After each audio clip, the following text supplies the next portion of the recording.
चलिए देखिए, ये आज हम लोग जैन धर्म के सिद्धांत को देखेंगे। क्या सिद्धांत? देखो भाई, जैन धर्म के सिद्धांत।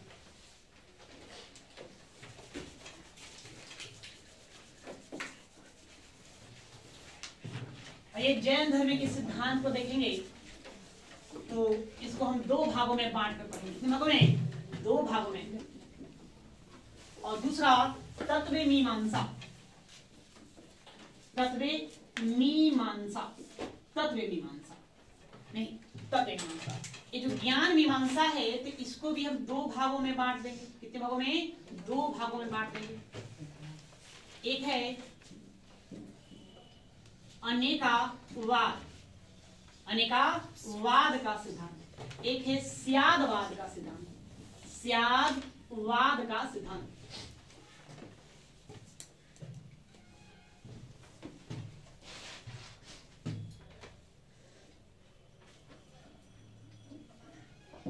अनेकांतवाद कहिए, अनेकांतवाद का सिद्धांत। दूसरा है स्यादवाद का सिद्धांत। अब तत्व मीमांसा को हम दो भागों में बांटेंगे, दो भागों में। ठीक है, दो भागों में। एक है द्रव्य सिद्धांत, द्रव्य सिद्धांत, इसको द्रव्य सिद्धांत कहिए, द्रव्य सिद्धांत।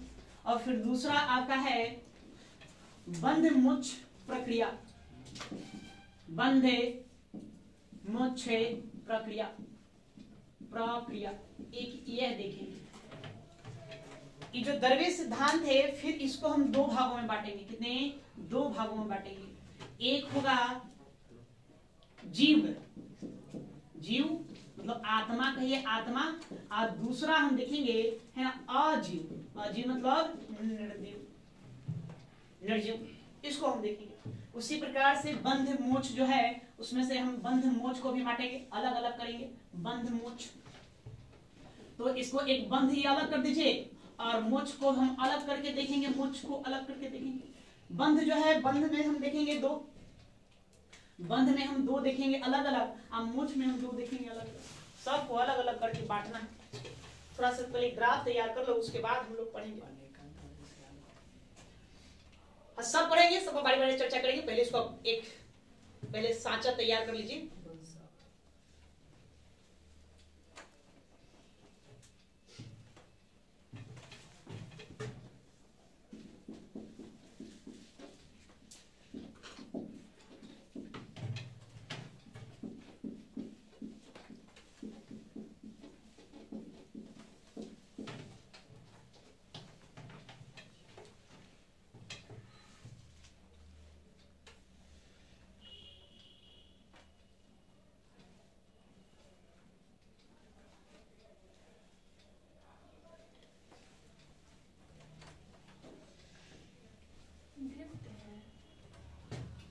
पढ़ेंगे इसको द्रव्य सिद्धांत, है ना। द्रि अथवा या लिखेंगे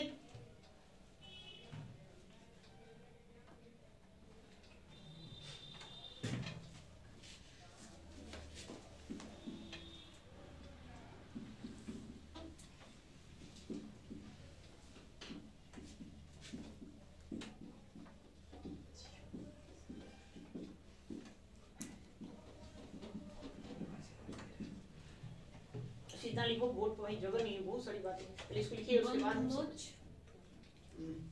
साफ साफ है बंध मोक्ष प्रक्रिया।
ये जैन धर्म के सिद्धांत को देखेंगे तो जैन धर्म के सिद्धांत में भी इन्हीं बिंदुओं पर ध्यान देना और यहीं से आपका प्रश्न बनता है, ज्यादा विशेष ध्यान नहीं देना।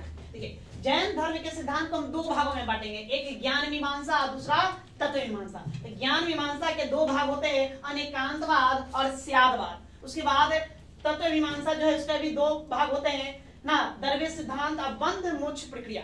दरवेश सिद्धांत को भी दो भागों में बांट दिया गया है, जीव और अजीव है ना। अजीव के आपका कितने चार भाग हो गए। उसके बाद बंध मोक्ष प्रक्रिया में भी हम बंध और मोक्ष को अलग अलग देख करके देखेंगे। बंध में आश्रव को देखेंगे और बंध को देखेंगे, और मोक्ष में हम देखेंगे संवर को देखेंगे और निर्झरा को देखेंगे। निर्झरा में फिर हम देखेंगे सम्यक ज्ञान, सम्यक दर्शन, सम्यक आचरण, और सम्यक आचरण में फिर वही पंच महाव्रतों को देखेंगे। इस तरह प्रकार से हमको पढ़ना है, वही हम बारी बारी से देखेंगे। आप लोग अब यहाँ लिखेंगे अनेकांतवाद, हेडिंग दो अनेकांतवाद।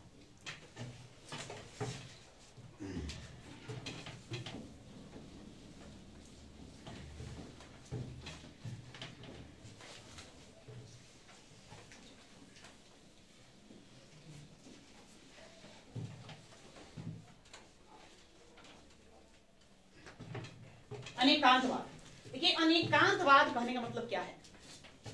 आप जैन साहित्यों को पढ़ेंगे तो जैन साहित्यों में जैन धर्म के जो धर्म गुण हैं उनके बारे में बताया गया, उनके सिद्धांतों थ्योरियों के बारे में बताया गया है।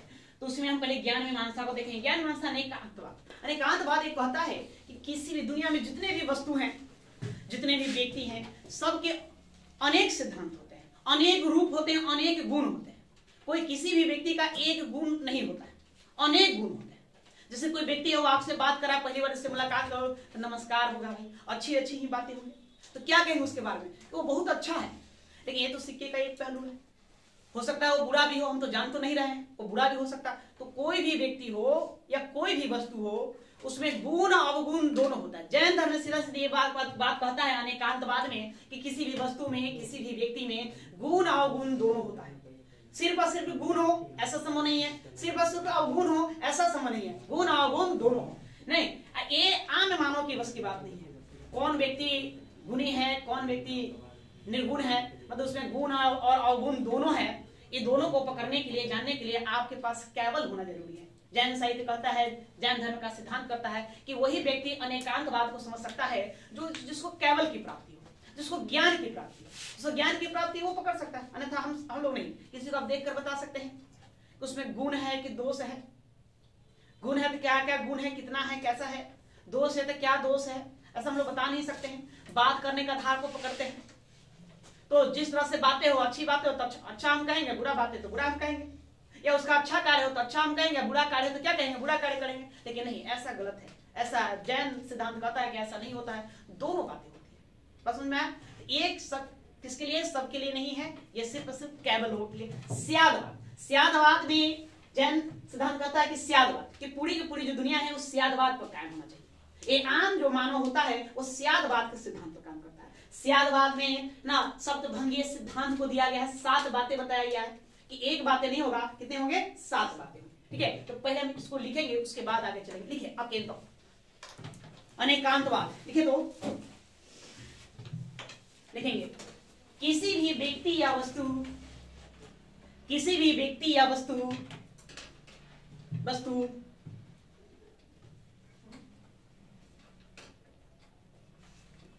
अथवा संसार के सभी व्यक्ति या वस्तुओं में,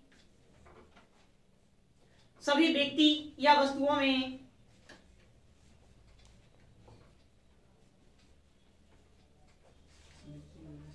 सभी व्यक्ति या वस्तुओं में अनेक गुण धर्म होते हैं।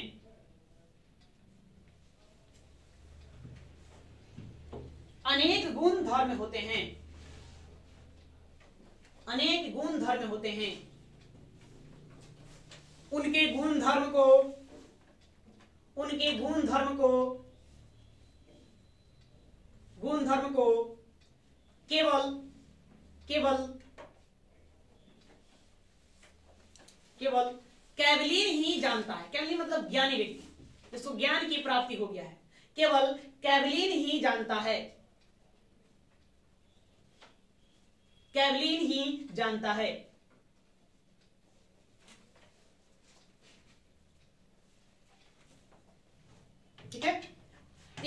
नहीं रहने देंगे, इससे ज्यादा बात। अब ये स्यादवाद, स्यादवाद, स्यादवाद,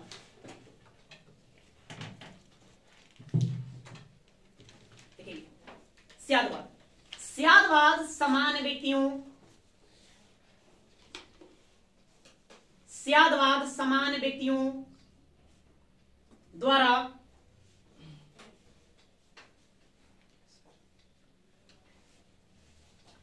स्यादवाद समान व्यक्तियों द्वारा, समान व्यक्तियों द्वारा सत्य कथन हेतु, सत्य कथन हेतु, हेतु स्याद या शायद, स्याद या शायद शब्द का प्रयोग करना होता है, प्रयोग करना है, स्याद या शायद शब्द का प्रयोग करना है,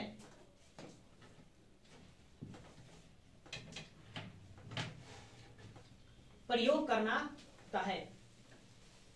आगे लिखेंगे उसी में अगला पॉइंट, स्यादवाद को, स्यादवाद को, स्यादवाद को जैन सिद्धांत का आधारशिला, स्यादवाद को जैन सिद्धांत का आधारशिला माना जाता है,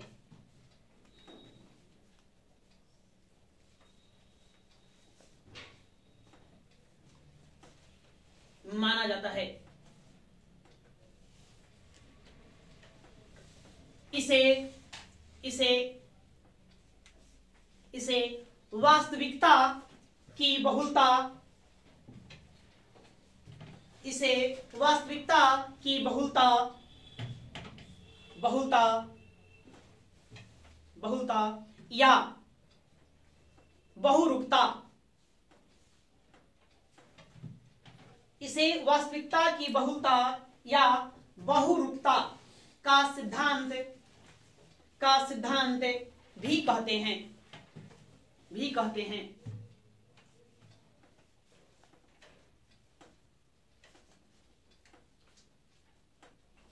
कहते हैं।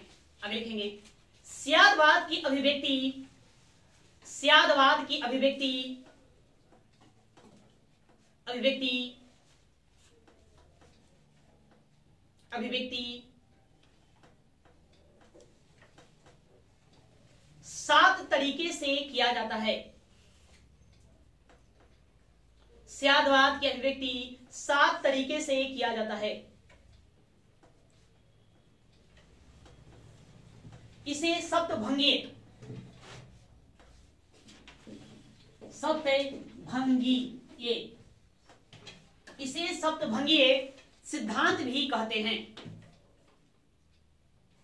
इसे सप्तभंगीय सिद्धांत भी कहते हैं।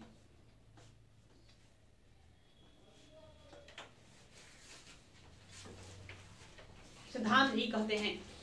अब देखिए सप्तभंगीय सिद्धांत में क्या क्या आता है साहब। एक आता है कि शायद है, आप लोग भी लिखेंगे, सबको समझाएंगे, फिर से बोलेंगे हम। शायद है, शायद नहीं है, शायद नहीं है, शायद है, शायद नहीं है, शायद नहीं है,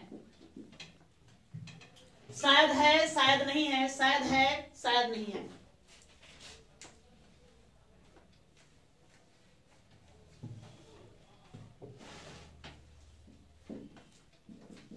शायद कहां नहीं जा सकता,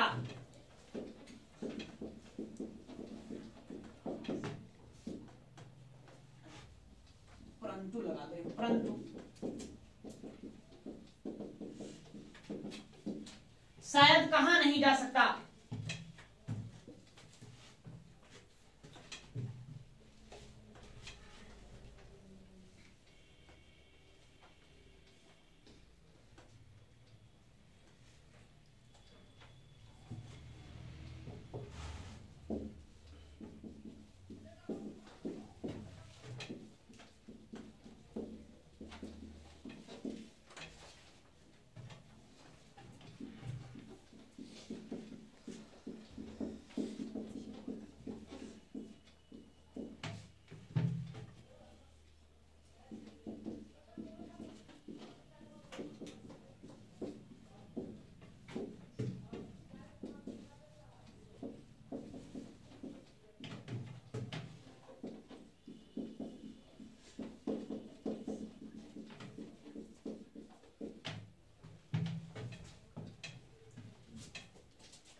पहली को उसके बाद बताते हैं क्या है यह। नई चीजें हैं, था समझने में कठिनाइयां हो गया, फिर हम लोग समझेंगे, ऐसा बात नहीं कि नहीं समझ में आया।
हो गया।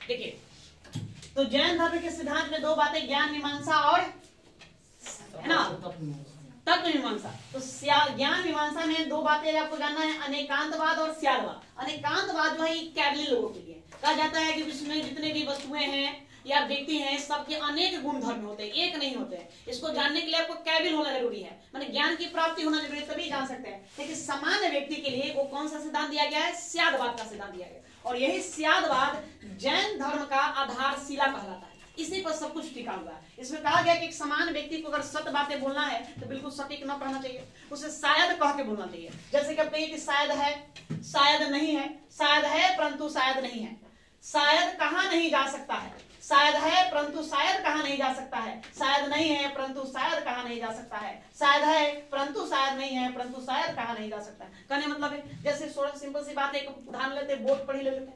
बोर्ड के बारे में लोग पूछा, बोर्ड कैसा है? उजला है। तो बोर्ड शायद उजला है, बोर्ड शायद उजला नहीं है, नहीं, या बोर्ड शायद उजला है परंतु शायद नहीं है, ये भी कह सकते हैं। भाई शायद कहा नहीं जा सकता, बोर्ड उजला है तो उसके बारे में शायद हम कह नहीं सकते हैं, हो सकता है लेकिन हम कह नहीं सकते हैं। शायद है उजला परंतु शायद कहा नहीं जा सकता है, शायद है, शायद नहीं है उजला परंतु शायद कहा नहीं जा सकता है, नहीं, ये बातें बताता है ये। कब शायद पर चलिए, इसी को हम क्या कहते हैं? सप्तभंगीय सिद्धांत कहते हैं। तो आपको इसको याद नहीं करना है, याद करने वाली बस बातें हैं जिसको आपको ध्यान में रखेंगे।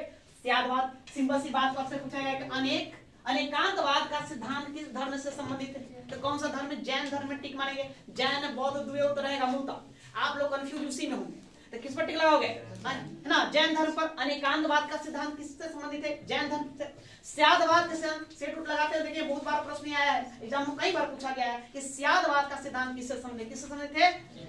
जैन धर्म से संबंधित है। तो स्यादवाद को व्यक्त करने के लिए कितने सिद्धांत दिया गया है, इसको आपको ध्यान रखना है। 7 दिया गया है। इसी को हम क्या कहते हैं? सप्तभंगीय सिद्धांत कहते हैं, सप्तभंगीय सिद्धांत कहते हैं। यह समान मानव के लिए है और यह ज्ञान प्राप्ति मानव के लिए। बस इतना ही आपको ध्यान में रखना है, बाकी अगर नहीं याद होता है उसको ना वो परेशान होने की जरूरत नहीं, ठीक है। तो ज्ञान मीमांसा भी इतना ही। अब आइए हम तत्व मीमांसा देखते हैं।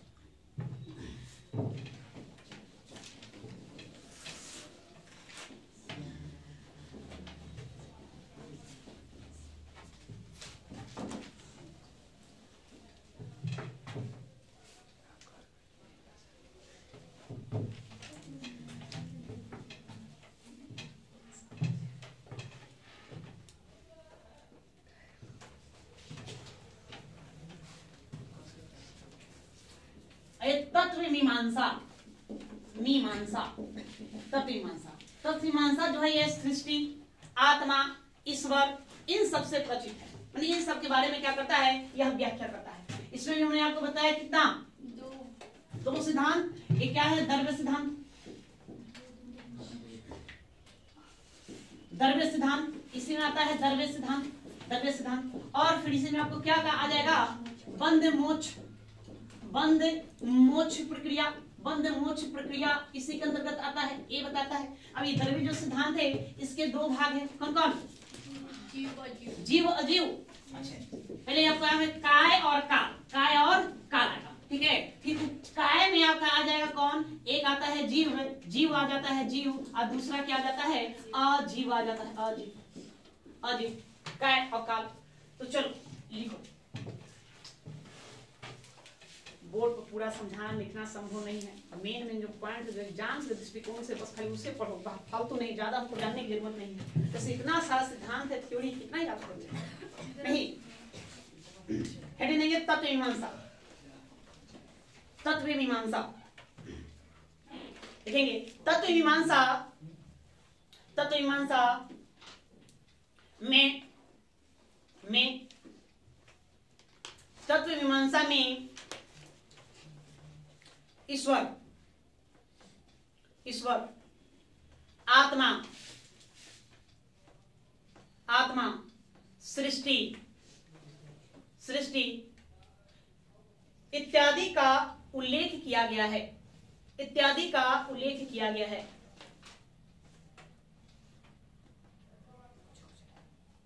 इत्यादि का उल्लेख किया गया है।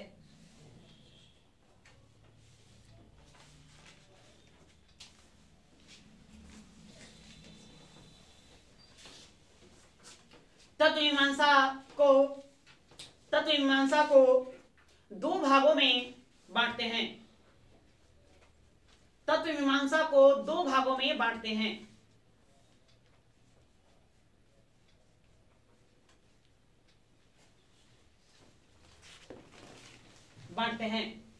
द्रव्य सिद्धांत और बंध मोक्ष प्रक्रिया, द्रव्य सिद्धांत और बंध मोक्ष प्रक्रिया।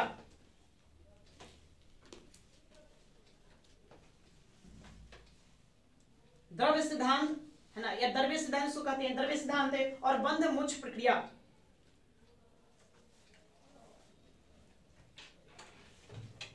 कॉपी पर उसको अब यहां से इसको उतारिए। पहले हम लोग द्रव्य सिद्धांत पढ़ेंगे, द्रव्य सिद्धांत पहले इसको इतना उतार लेंगे।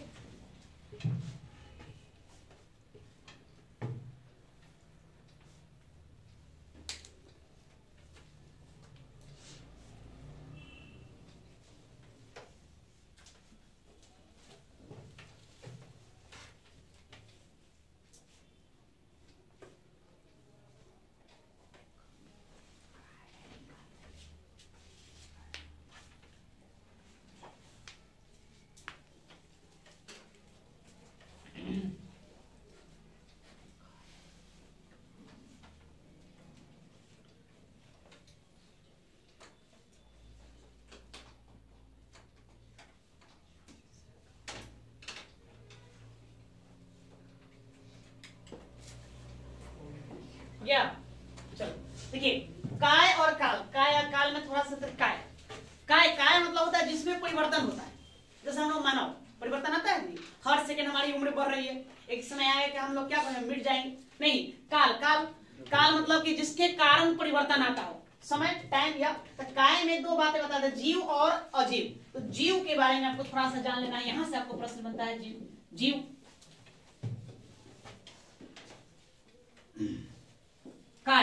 काय में दो बातें, एक जीव और दूसरा क्या, अजीव।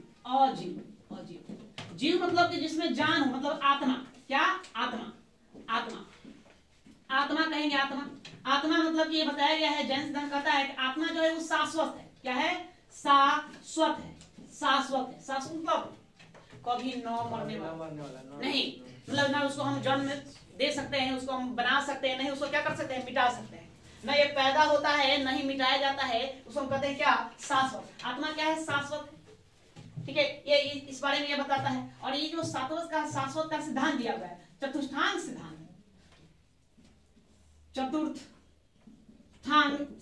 इसका चतुर्थांग सिद्धांत देता है। कहता है कि इसका चतुर्थांग सिद्धांत होते हैं, मतलब इसमें चार बातें को ध्यान रखना है। आपको ध्यान रखना है, सम्यक ज्ञान, सम्यक दृष्टि,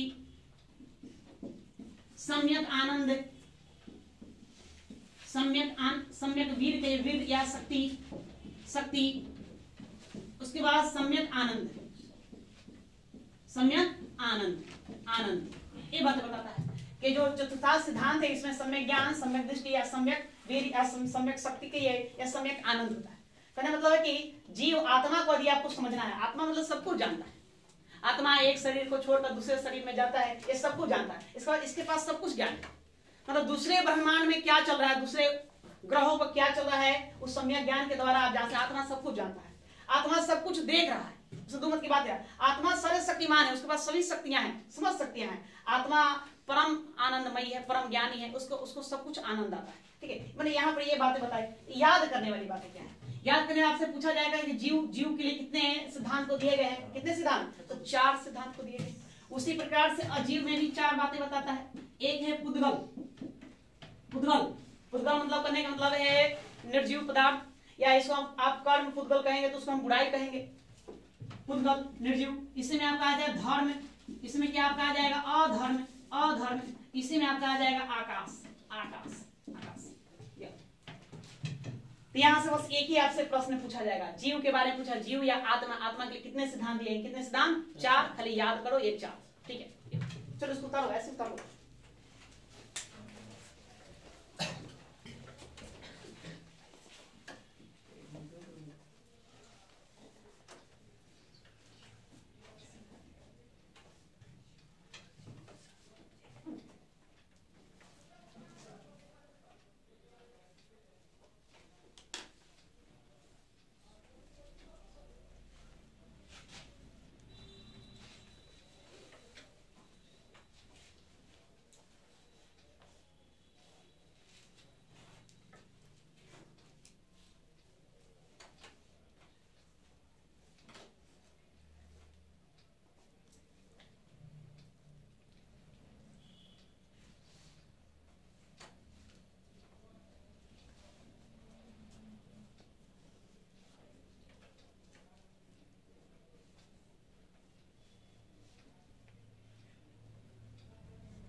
हो गया?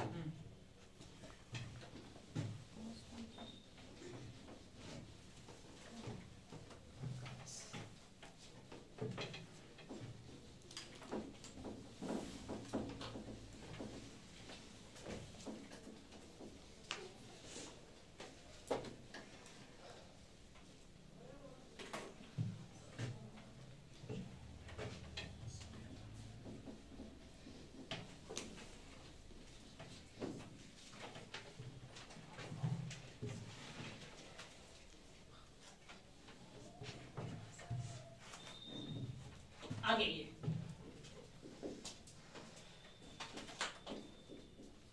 बंध मोक्ष प्रक्रिया, मोक्ष प्रक्रिया, इसमें हम क्या देखेंगे? तो बंध और मोक्ष के बारे में देखेंगे। बंध, बंध और मोक्ष। बंध के हम क्या बताएं? बंध में कितनी बातें? 2। एक आश्रव, आश्रव, और दूसरा क्या? बंध, बंध के लिए। और मोक्ष में भी 2 प्रक्रिया, एक हो गया संवर और दूसरा आपका क्या हो गया? निर्झरा, निर्झरा, निर्झरा। अब इसको हम समझाए कैसे? इतनी बातें हैं कि इसको देखिए, समझिए। इस खाली अब सब सब और अर्थ समझ लेना है सभी शब्दों का। यही अगर अर्थ खाली समझ गए हैं, यही से आपका प्रश्न बन जाएगा। यही से प्रश्न बनता है, इन चारों से प्रश्न पूछा गया एग्जाम में। नहीं, जैसे कि समझ मानते हैं कि एक व्यक्ति है, इसका आत्मा जो शुद्ध है, शुद्ध आत्मा वाला व्यक्ति है। कैसा आत्मा वाला व्यक्ति है? शुद्ध, शुद्ध आत्मा है इसके पास, शुद्ध प्योर शुद्ध आत्मा। मतलब इसमें अभी कोई बुराई वगैरह आया नहीं है, नहीं। इसके पास में इधर उधर के ढेर सारा वो कचरा है, बुराइयां हैं। इसको इसी को बुराइयां को हम कर में पुद्गल कहते हैं। क्या कहते हैं? कर में पुद्गल कह देते हैं। पुद्गल ये बुराइयां हैं। नहीं, यहां से बुराइयां अब क्या होगा, उस व्यक्ति में जाना प्रारंभ करेगा। दिमाग जो होता है एक चुंबक के समान होता है, वो क्या करता है, बुराइयों को बड़ा जल्दी क्या करता है। कोई व्यक्ति को शराब पिला दो, उसको बड़ा आनंद आ जाएगा, अगला दिन फिर वो खोजेगा, फिर अगला दिन पिला दो, फिर आनंद उसको आएगा, फिर अगला दिन खुद खोजने लगेगा। तो उसकी आत्मा जो शुद्ध थी, प्योर थी, और प्योर से क्या हो गया, इम्प्योर हो गया, मतलब अशुद्ध हो गया। तो वही मतलब कि कर्म जो पुद्गल है उसमें प्रवाहित हो गया। तो कर्म पुद्गल का आत्मा की ओर आना ही वो क्या कहलाता है, आश्रव कहलाता है। आश्रव कर्म पुद्गल का आत्मा, कर्म पुद्गल मतलब आप समझिए इसको बुराई। क्या जानेंगे? बुराइयां, कि बुराइयों का एक व्यक्ति मतलब सद्गुणी है, उसमें किसी प्रकार का कोई बुराई नहीं। अब उस व्यक्ति ने बुराइयां प्रवेश करना प्रारंभ कर दिया, बुराइयों का प्रवेश करना, कर्म पुद्गल का आत्मा की ओर आना, शुद्ध आत्मा की ओर आना ही क्या कहलाता है, आश्रव। हम सब कहेंगे कि आश्रव हो गया, आश्रव, ये आश्रव हो रहा है। अब तो इसके जो आत्मा जो शुद्ध थी अब तो अशुद्ध हो गया। अशुद्ध मतलब कि कर्म पुद्गल का शुद्ध आत्मा के साथ आकर बंध जाना, इसी को हम क्या कहेंगे, बंध कहेंगे। अब इसको हम कह देंगे कि अब बंद हो गया, बंद। अब आपके अंदर बहुत सारे अवगुण हो गए, दोष आ गया। पहले तो गुणी व्यक्ति तो दोष आ गया, अब तुम छटपटाने लगो कि है ना कि कौन सा बुराइयां हमारे अंदर संवाहित होगी। तो ये बुराइयों को चाहोगे ना कि दूर करें, तो सबसे पहले तुम प्रतिबंध लगाओगे कि गलत बात है, तो क्या करोगे, प्रतिबंध लगा दोगे। तो प्रतिबंध लगाओगे तो इसको हम कहेंगे संवर। क्या कहेंगे? संवर। मतलब कर्म पुद्गल का शुद्ध आत्मा की ओर आने से रोकना ही क्या कहलाता है, संवर कहलाता है। संवर, समझ गए? उसके बाद अब जो आपके अंदर बहुत सारी बुराइयां, उन बुराइयों को निकालना, नष्ट करने के लिए जो उपाय लगाएंगे उसी उपाय को हम क्या कह देंगे, निर्जरा कह देंगे। शब्द का अर्थ समझ में आया? एग्जामों में सभी शब्द पूछे गए हैं, खाली कुछ शब्दों का अर्थ खाली समझ लेना है, यहाँ से बाकी आपका काम चल जाएगा। ऐसे तो हमको पूर्ण विश्वास है कि सब बातें दिमाग में तो घुसेगा नहीं, बैठेगा नहीं। महावीर स्वामी इसको करने के लिए 30 वर्ष लोगों को घूम घूम कर यही सारी बातें बताते रहे। अभी 30 साल के बातों को ये 1 घंटे क्लास में बता पाना संभव वाली बात नहीं। बहुत सारी बातें हैं, इसलिए उतना आपको नहीं जानना है। जितना आपको काम चले जान नहीं, बस उतना ही जाने। तो चलिए इसको आप इस तरह से लिखिए, बाकी सभी शब्दों का हम लोग अर्थ लिख लेते हैं।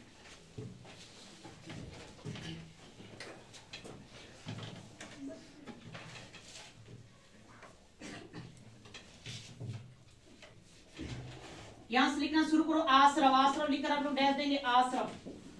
देखो आश्रव लिखकर डैश दो।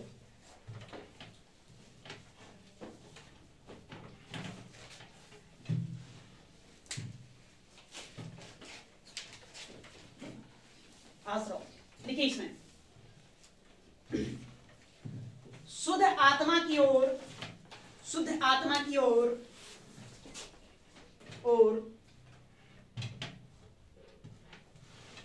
शुद्ध आत्मा की ओर,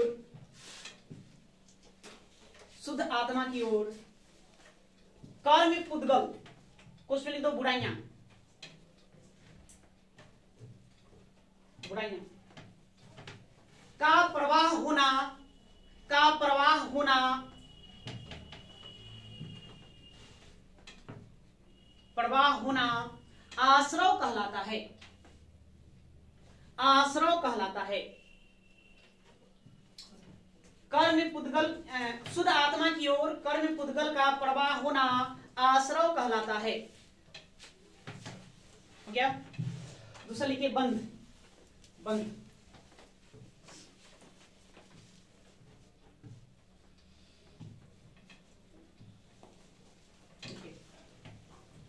कर्म पुद्गल का, कर्म पुद्गल का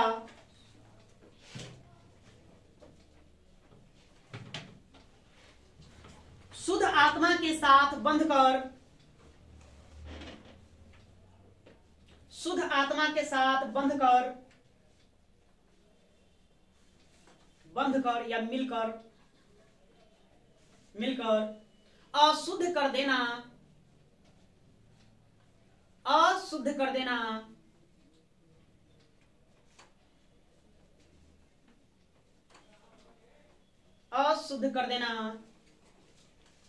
बंध कहलाता है।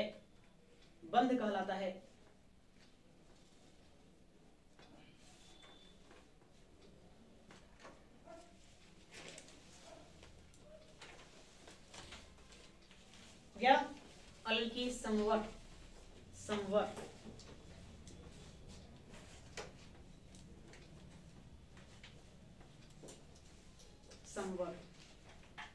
देखिए, कर्म पुद्गलों का या बुराइयों का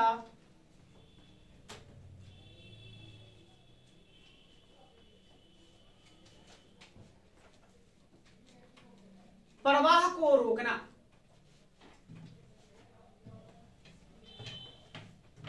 बुराइयों का प्रवाह को रोकना संवर कहलाता है।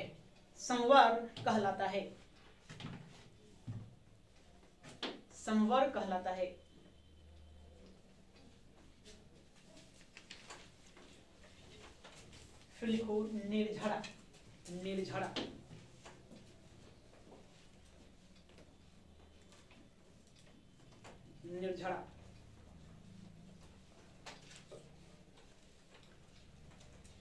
लिखिए, आत्मा में प्रवेश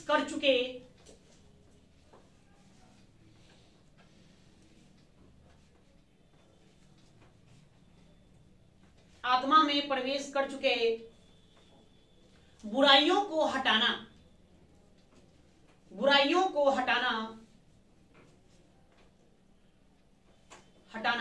निर्झरा कहलाता है।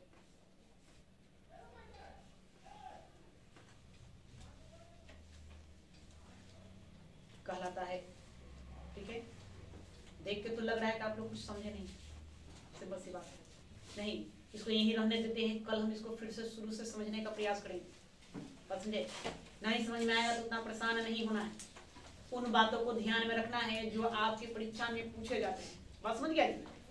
ज्यादा नहीं, क्योंकि ज्यादा सब कुछ समझना संभव वाली बात नहीं है।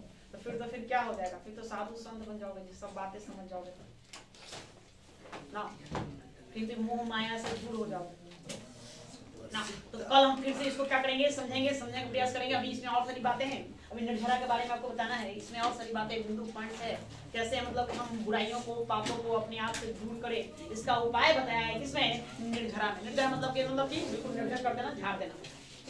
चलो तो रहने देते हैं।